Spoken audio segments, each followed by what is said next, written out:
O decreto publicado no último dia 28 de março pelo governador do estado prorrogou por mais 8 dias a quarentena aqui em Alagoas. A nova ordem autorizou que as indústrias da região retomem as atividades. Mas como saber se essas empresas estão seguindo as recomendações da Organização Mundial de Saúde e do Ministério da Saúde, sem colocar em risco o trabalhador e o cliente que vai consumir seus produtos?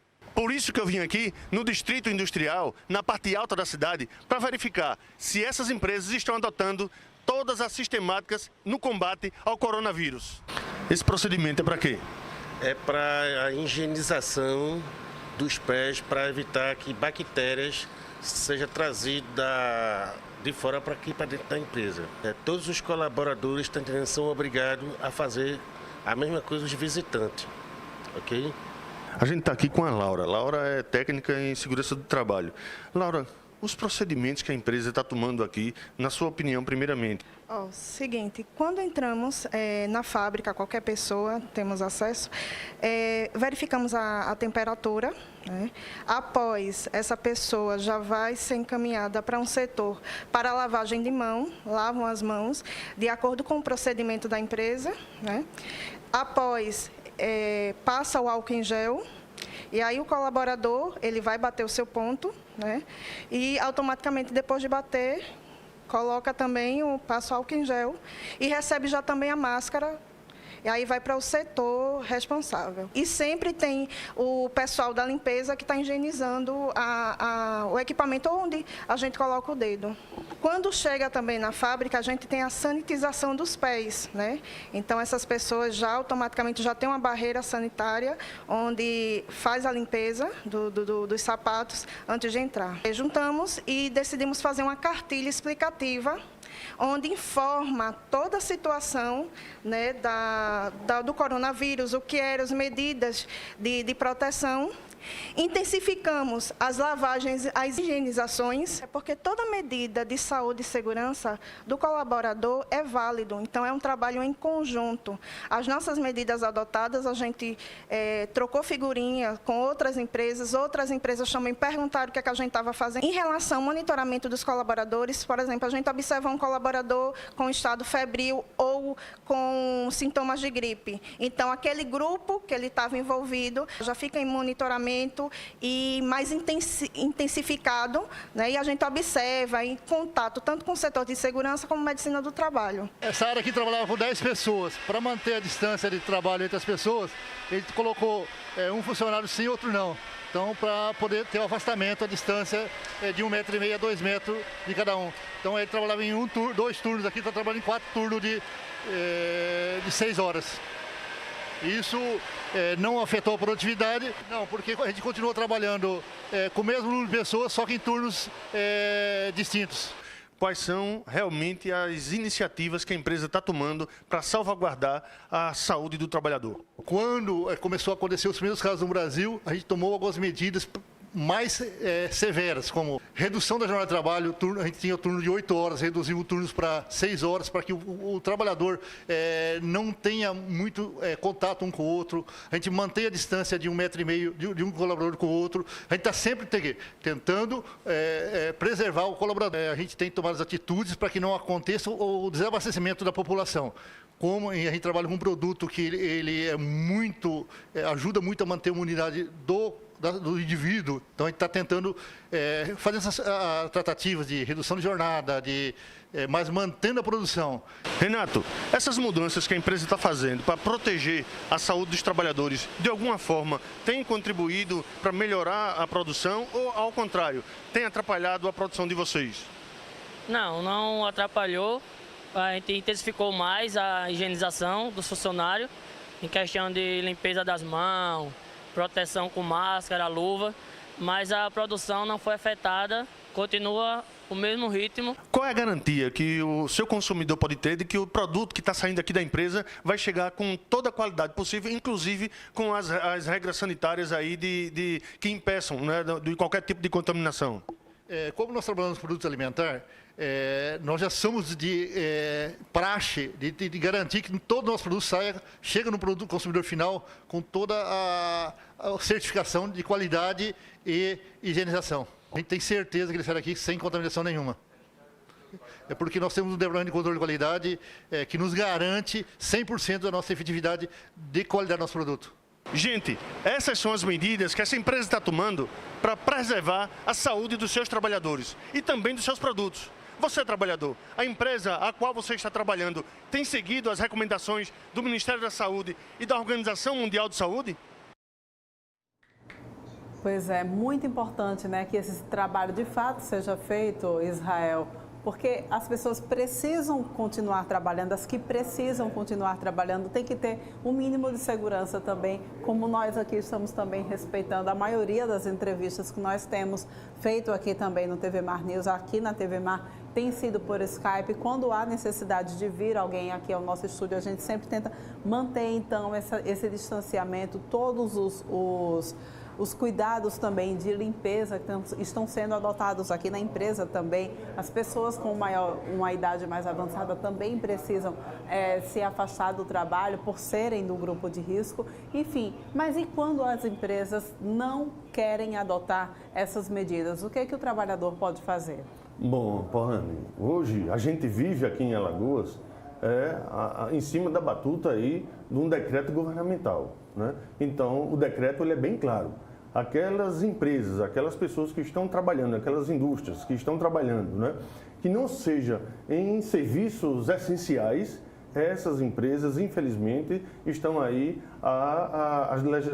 vai ficar aí vamos dizer assim, na mão da legislação vigente, do Código Penal, principalmente. Então, o Código Penal é muito claro nesse sentido, né? E o decreto governamental também é muito claro em relação a isso.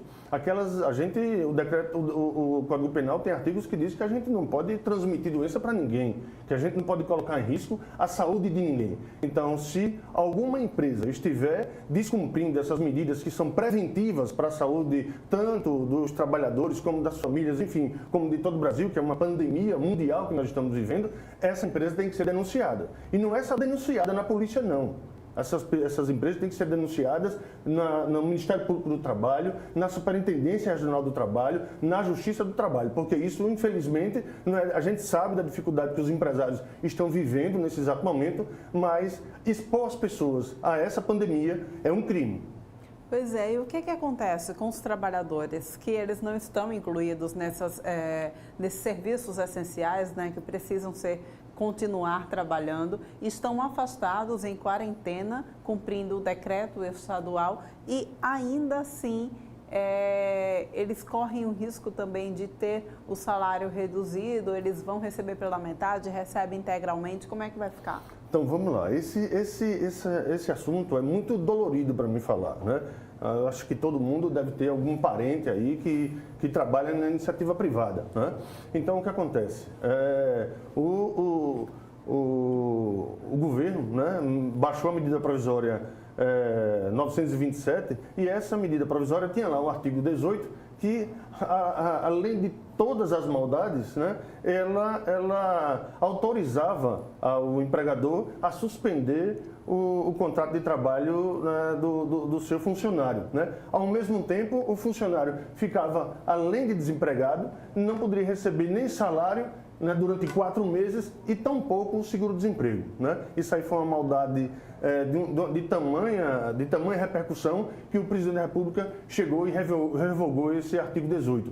Então, hoje continua do mesmo jeito. O que significa continuar do mesmo jeito? O que está prevalecendo aí é a CLT, né? Hoje não é possível que o empregador suspenda, ou melhor, rebaixe o valor do salário do trabalhador. De jeito nenhum. Mesmo ele estando em casa, o empregador é obrigado a pagar o salário dessas pessoas. Agora, recentemente, eu acredito que deve ter sido em fevereiro desse ano, agora, recente, foi feita uma lei, a Lei 13.979, né? Lá no seu artigo 3º, parágrafo 3º, inciso 8, que fala sobre essa questão das causas da pandemia, ela é muito clara nesse sentido. O trabalhador que está nessa condição em casa por causa da questão da pandemia, o que tem que ser usado para ele ele é como se ele tivesse ali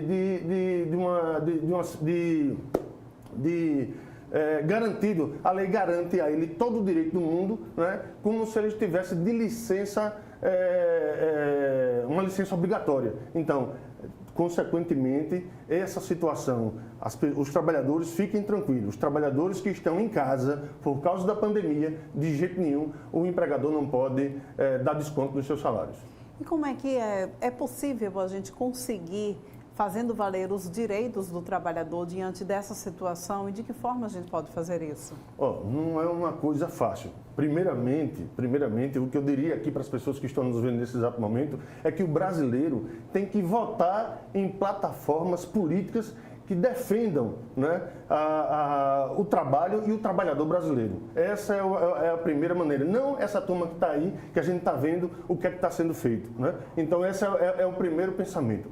Né? A gente tira essas questões das plataformas políticas pelo que aconteceu agora recentemente. O governo para salvaguardar a vida dos mais de 40 milhões de pessoas que estão na informalidade, criou uma tal de uma ajuda de R$200. Você vê, gente, um cara sobreviver num momento como esse com R$200 por mês. Então, o projeto foi lá para o Congresso Nacional, foi aprovado pela Câmara Federal e pelo Senado Federal. Hoje, já estamos com mais de 48 horas que esse projeto foi aprovado, está na mão do presidente para fazer a sanção e até agora nada, né?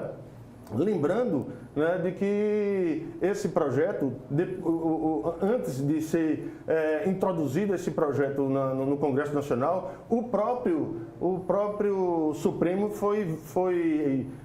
vamos dizer assim, recebeu uma iniciativa do governo federal no sentido de saber se aqueles gastos extras eram possíveis ou não, eram inconstitucionais ou não. E o ministro Alexandre de Moraes foi muito bem claro, dizendo que essas verbas extras, de jeito nenhum, não prejudica, nem infringe a Constituição, nem infringe lei nenhuma. Então, voltando para a sua pergunta, numa situação como essa, para você ter uma ideia, os auditores fiscais do trabalho, nesse exato momento, com essa medida provisória 927, eles tiveram o seu direito, a sua obrigação de fiscalizar as empresas, inclusive de autuar as empresas até dezembro. Eles tiraram essa força, né, do auditor fiscal do trabalho de fazer essa fiscalização, inclusive fiscalizar pagamento de salário e as rescisões trabalhistas. Então, num momento como esse, onde acabaram com o Ministério do Trabalho, o número de auditores fiscais não é compatível com a atualidade hoje do Brasil. Aqui em Alagoas, para você ter uma ideia, são um pouco mais de 20 auditores fiscais